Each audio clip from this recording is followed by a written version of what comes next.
4장 13절에서부터 14절까지의 말씀, 신약성경 314면입니다. 에베소서 4장 13절에서부터 14절까지의 말씀입니다. 짧은 두 절의 말씀이라서요. 이 말씀 우리 함께 한 목소리로 합독하겠습니다. 우리가 다 하나님의 아들을 믿는 것과 아는 일에 하나가 되어 온전한 사람을 이루어 그리스도의 장성한 분량이 충만한 데까지 이르리니 이는 우리가 이제부터 어린아이가 되지 아니하여 사람의 속임수와 간사한 유혹에 빠져 온갖 교훈의 풍조에 밀려 요동하지 않게 하려 함이라. 아멘. 여러분, 요즘에 그 차를 가지고 운전을 하실 때 여러분 길을 어떻게 찾습니까? 요즘 내비게이션으로 찾죠? 요즘 시대에 지도 갖다 놓고 펴놓고 찾는 분이 있습니까? 없죠. 다 내비게이션을 놓고 찾습니다. 저는 이 내비게이션을 가지고 찾을 때 이 우선순위가 있어요. 이 세 가지 우선순위를 가지고 찾는데 저는 내비게이션을 이 세 종류를 이용을 합니다. 스마트폰에 똑같은 앱이 아닌 다른 앱을 두 개 있고 차에 이 내비게이션이 하나 있고 그래가지고 이 세 종류를 두고 이 내비게이션을 통해서 길을 찾는데 이 우선순위가 있어요. 첫 번째는 이 길이 과연 실시간으로 안내해 주는 길이냐. 이 실시간으로 안내해 줘야지 교통 상황을 잘 알 수 있잖아요. 그렇죠? 두 번째는 고속도로 우선이냐. 이 대표적으로 그 춘천 갈 때 보면 여러분 우리 춘천 갈 때 여기서 두 가지 길이 있죠. 하나는 양구로 가는 길이 있고 하나는 고속도로로 가는 게 있잖아요. 저는 어느 길을 선택할 것 같으세요? 예? 제 마음을 어떻게 아시는지. 저는 고속도로를 우선해서 갑니다. 왜냐면 양구를 갈 때 보니까 이게 그 길이 좀 더 짧아요, 사실은. 근데 이게 돌아가는 길이 있어가지고 이게 직진해서 가는 길이나 돌아가는 길이나 제가 한번 실험을 해봤더니만 길이 뭐 짧은 것은 있지만 사실은 도착하는 시간은 비슷하더라고요. 그래서 아예 이렇게 구불구불 하는 것보다 그냥 직진으로 가는 것을 더 우선순위 하는데 이 내비게이션이 이제 스마트폰 속에 있는 내비게이션이 두 종류가 있는데 과거에 김기사라고 하는 거 요즘에 그 카카오 내비로 바뀌었잖아요. 근데 이것을 주로 많이 사용하는데 이것을 켜놓고 이 춘천을 찍고 가면 꼭 어디로 안내해주냐면 양구길로 안내를 해줘요. 제가 사용 방법을 잘 몰라서 그런지 모르지만 이 고속도로 우선으로 두고 싶어도 둘 수 있는 방법을 모르겠더라고요. 그래가지고 항상 이 다른 또 내비를 이용하면 또 그 내비는 또 고속도로 우선으로 가르쳐줘요. 그래가지고 이 고속도로 우선이 되는 것이 뭔지를 먼저 검색해보고 그 내비 앱을 이용하기도 합니다. 두 번째는 여러분 고속도로라고 다 빨리 갈 수 있습니까? 빨리 갈 수 없죠. 분명히 어떤 갑작스러운 사고가 일어날 수도 있고 또 상황이 바뀔 수도 있어요. 그래서 그것을 가장 이제 잘 표시해주고 빠른 길로 안내해주는 것. 이 세 가지를 종합해가지고 가장 좋은 길을 선택하려고 합니다. 근데 이 세 가지를 비교해보면 이 내비게이션 세 가지 앱을 비교해보면 참 흥미로운 것들이 있어요. 이 길들이 다 비슷하잖아요. 그렇죠? 근데 생전 가보지 않은 길을 갈 때 다 비슷하게 알려주긴 하지만 어떤 것은 이쪽 길로 가라 그러고 어떤 것은 저쪽 길로 가라 그러고 다 길이 똑같이 가라고 하진 않습니다. 왜냐하면 그 내비게이션에 아까 말씀드린 이 선호하는 조건들이 다 있기 때문에 그래요. 어떤 내비게이션은 이쪽 길이 더 괜찮겠다 그렇게 생각을 해가지고 자주 이용하는 길 아니면 또 이 가장 짧은 길 이 우선순위가 달라지면 길을 안내해 주는 것이 다 틀려요. 그런데 여러분 그 내비게이션을 이용하고 갈 때 여러분 혹시 낭패 본 적이 있습니까? 낭패를 당해 본 적이 있습니까? 혹시 그런 적 있으신가요? 저는 낭패를 당해 본 적이 종종 있습니다. 한 번은 제가 그 성도들 모시고 그 장례식장을 가야 됐어요. 장례식 예정 시간이 오후 2시였는데 제가 안양에 있을 때 그 안양에서 수원에 있는 연화장 가려면 한 40분 정도 걸려요. 그래서 1시간 전에 교인들하고 출발했습니다. 딱 출발을 해서 이 내비게이션을 켜고 차 룰루라 그러면서 성도들하고 가는데 근데 갑자기 내비게이션이 그 길을 쭉 따라가는데 길이 없어졌어요. 여러분 길이 없어져가지고 하늘을 타고 가는 내비게이션 혹시 본 적 있습니까? 뭐 구름을 타고 가는 것처럼 길이 없어져 버린 거예요. 아, 정말 난감하더라고요. 근데 길이 없어졌는데 없어진 이유가 여러분 내비게이션들이 보통 그 업데이트가 돼야 되지 않습니까? 그런데 그날 며칠 전에 아파트가 주변에 지어지느라고 길을 그냥 하루 이틀 사이에 길을 없애버린 거예요. 막아버린 거예요. 그런데 수원 연화장 가는 길을 도저히 이 내비게이션이 찾지 못하고 허공을 떠가지고 가고 있는 거예요. 큰일 났다. 예배 시간이 2시인데 이거 10몇 분밖에 안 남았는데 이거 어떻게 하느냐. 그런데 할 수 없이 길을 찾는데 도저히 길을 알 수가 없어요. 근데 아파트 공사가 막 있으니까 사람들이 있을까요, 없을까요? 사람들이 없어가지고 막 계속 내비게이션은 뭐 띠리리링 띠리링 그러면서 계속 길을 찾는데 도저히 찾을 방법이 없는 겁니다. 그때 하나님께 기도를 해서 하나님 지혜를 주십시오. 근데 과거에 이 갔던 이 직관이 생긴 거예요. 아, 저쯤으로 가면 분명히 수원에 있는 그 연화장이 있을 것이다. 생각을 하고 할 수 없이 그냥 길도 모르고 갔는데 드디어 제 시간에 딱 1분도 늦지 않고 도착한 적이 있었습니다. 그때 얼마나 진땀을 흘렸는지 모릅니다. 여러분도 아마 비슷한 경험이 있으신 분들이 있을 겁니다. 이 길이 과연 맞는 길인가? 틀린 길인가? 이 사실 우리가 아무리 정확한 이 지도, 특히 내비게이션 앱을 이용한다 할지라도 이 길이 제대로 알지 못할 수도 있는 것입니다. 그래서 여러분 예전에는 그 지도를 가지고 갈 때는 참 편했죠. 왜 편했냐면 길이 별로 없었어요, 여러분. 근데 요즘에는 길이 사통팔달 막 너무 복잡하지 않습니까?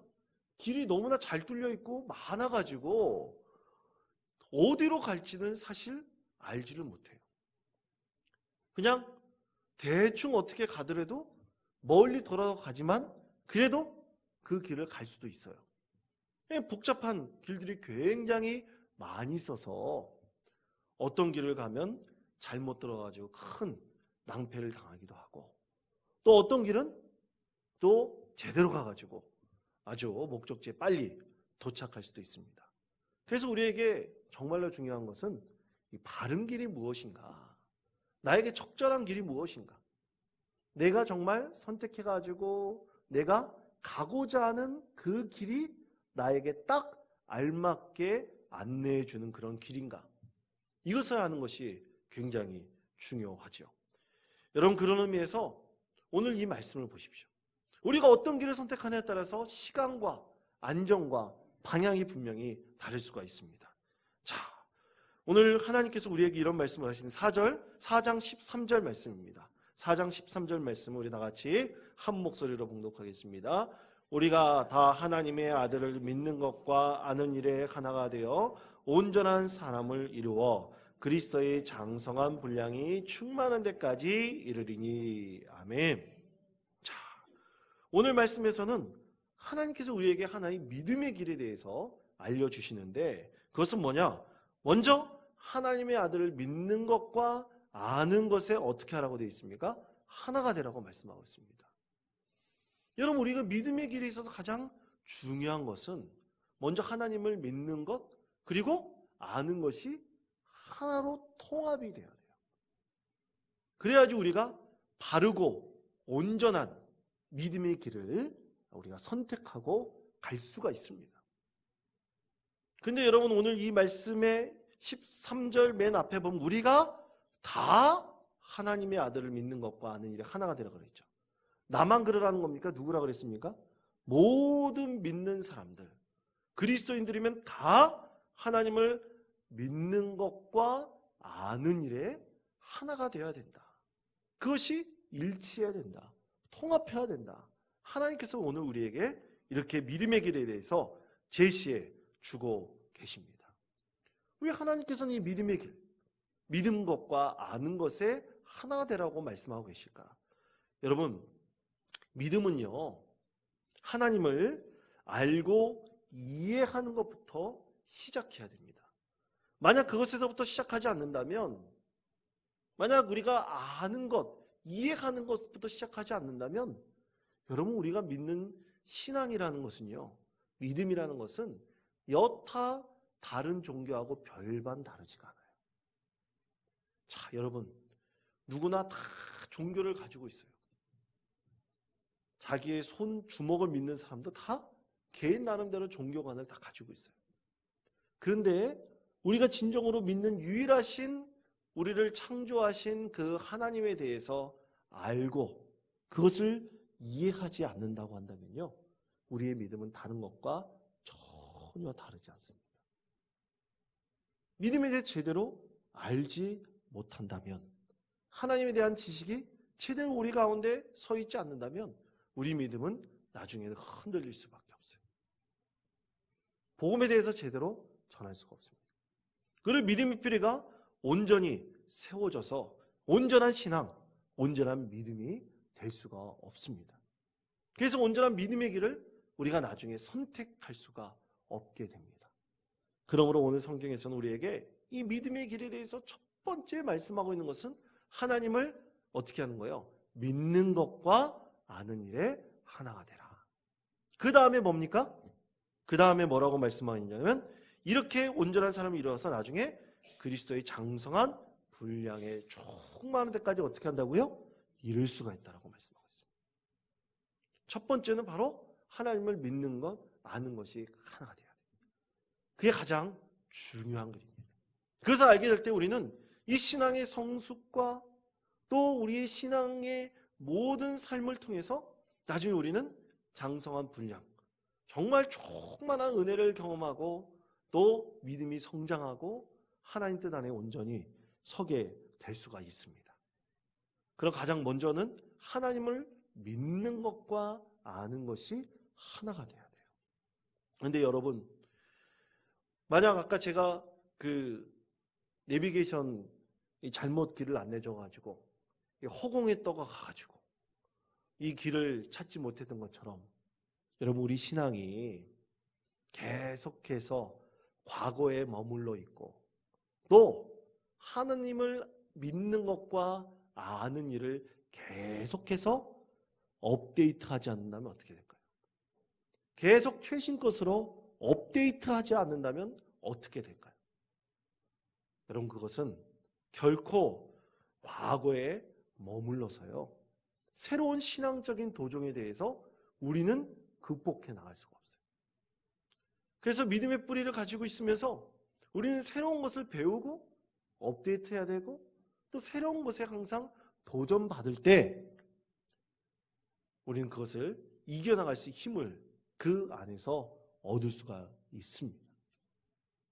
자, 그렇다면 하나님을 안다는 것은 과연 무엇일까? 여러분, 우리 하나님을 안다 그럴 때요, 우리가 진짜 예수님을 믿음으로 경험하고 하나님을 영적으로 만난 사람들이 있습니다. 그렇죠? 하나님과 만난 사람들을 분명히 있습니다. 믿음의 사람들이 있습니다. 바울 사도와 같이 영적으로 하나님을 만나가지고 진짜 하나님께서 살아계시고 역사하신다는 것을 알고 있는 사람들이 있어요. 근데 믿음 생활하면서 그것을 알지 못하는 믿음의 성도들도 분명히 있습니다. 근데 여러분, 걱정하지 않아야 돼요. 우리는 분명히 하나님을 아는 지식을 통해 가지고요, 우리의 믿음이 과연 무엇인지를 깊이 이해하고 깨달을 수가 있습니다. 그러면서 우리는 그 가운데서 누구를 만날 수 있느냐? 진짜 우리의 구원자이신 예수님을 만날 수가 있습니다. 그러므로 우리는 하나님을 아는 이 믿음의 일에, 이 지식에 최선을 다해야 됩니다. 근데 여러분, 현대인들은요, 이 세상을 살아가는 현대인들은 자기가 이성적으로 이해하고 생각하고 판단하지 않으면, 자기가 합리적으로 이것을 이해하지 않고 그렇다면 그것을 절대로 받아들이지가 않아요. 특히 이 포스트 모더니즘 시대에 있는, 이 세상에 살아가고 있는 많은 젊은이들은요, 자기가 우선순위예요. 자기가 이해하지 않으면 결코 믿음에 대해서 잘 받아들이지가 않습니다. 자, 그렇다면 이 믿음에 대해서 우리는 어떻게 알 수가 있을까? 우리는 논리적으로 이 하나님에 대한 믿음을 알고 분명히 이해할 수가 있습니다. 자, 그렇다면 하나 믿음에 대해서 한번 증명해 볼까 그래요. 여러분, 이 좀 어려울 수도 있지만요, 한번 잘 들어보시기 바랍니다. 졸지 마시고 잘 들어보시기 바랍니다. 여러분, 이 철학에서의 가장 중요한 논리 증명 방법이 하나 있는데, 그것은 근대 철학의 가장 근본을 이루는 하나의 이 논리를 증명하는 하나의 방식인데요. 그것은 원인이 있으면 결과가 있다라는 것입니다. 여러분, 저를 따르시기 바랍니다. 원인이 있으면 결과가 있다. 원인이 있으면 반드시 결과가 있어요.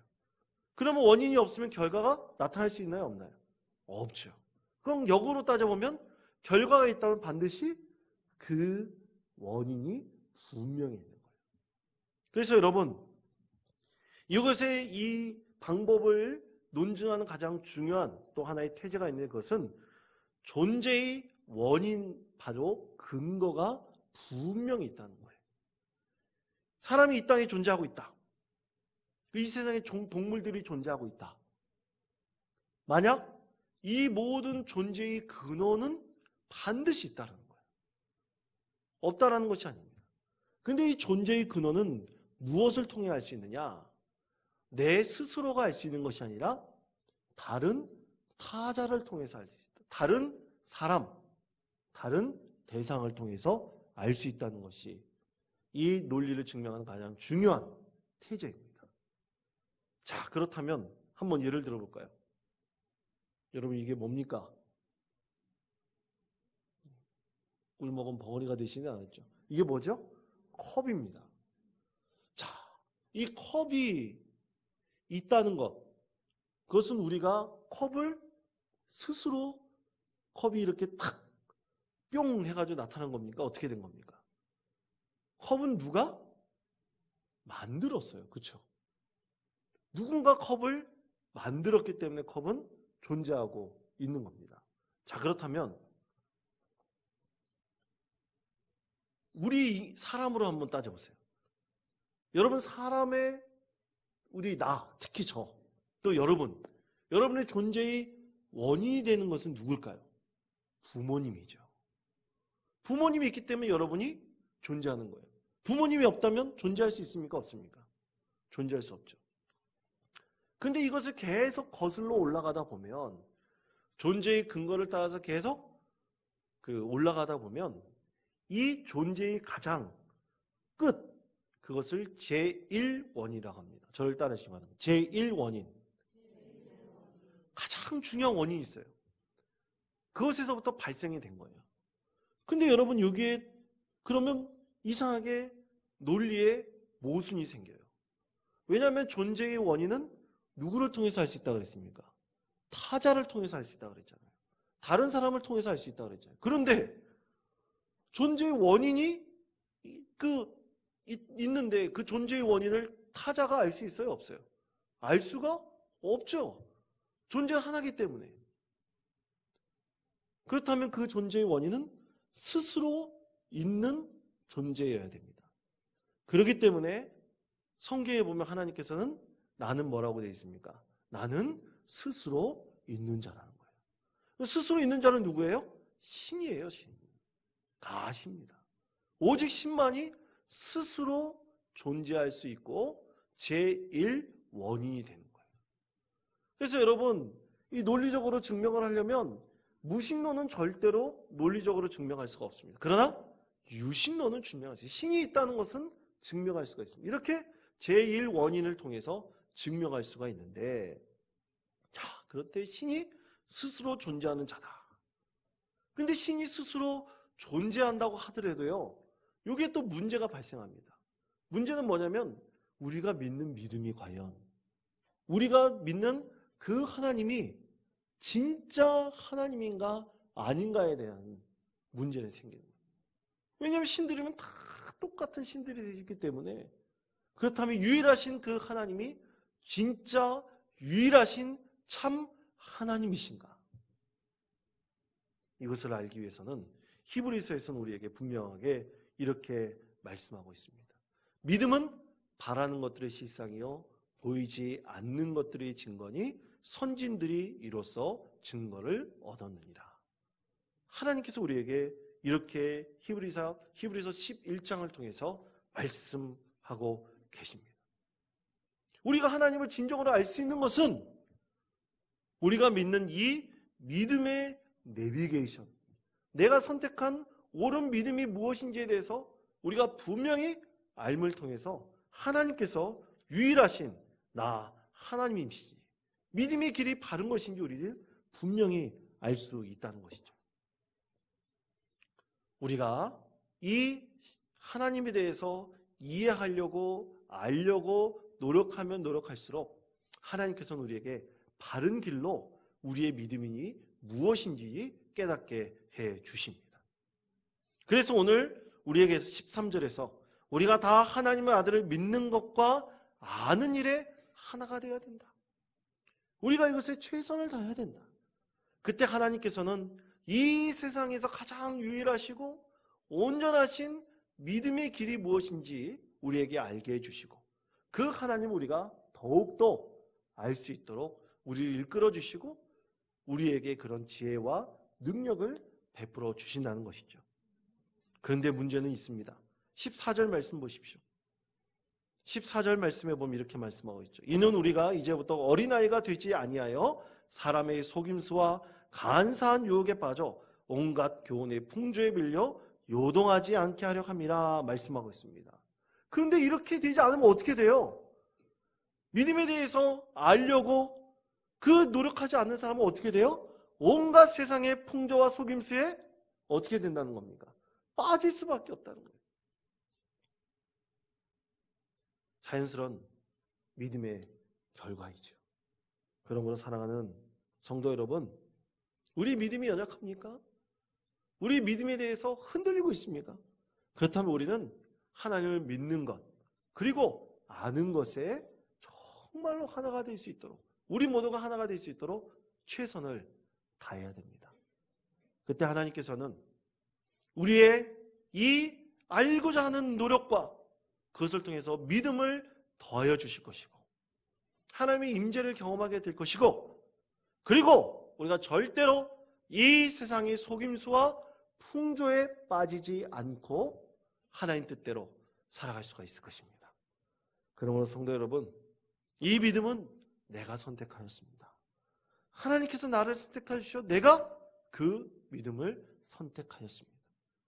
내가 선택한 이 믿음의 길을 결코 저버리지 마시고 우리 모두 다 하나님을 아들을 믿는 것과 아는 일에 최선을 다하시는 우리 모든 성도님들 되시기를 바랍니다. 그 가운데서 하나님께서 우리를 만나주시고 인격적인 그 하나님께서 나에게 무엇을 알려주시고 또 이 세상의 풍조에 흔들리지 않는 믿음의 길이 과연 무엇인지를 깨닫게 해주실 것입니다.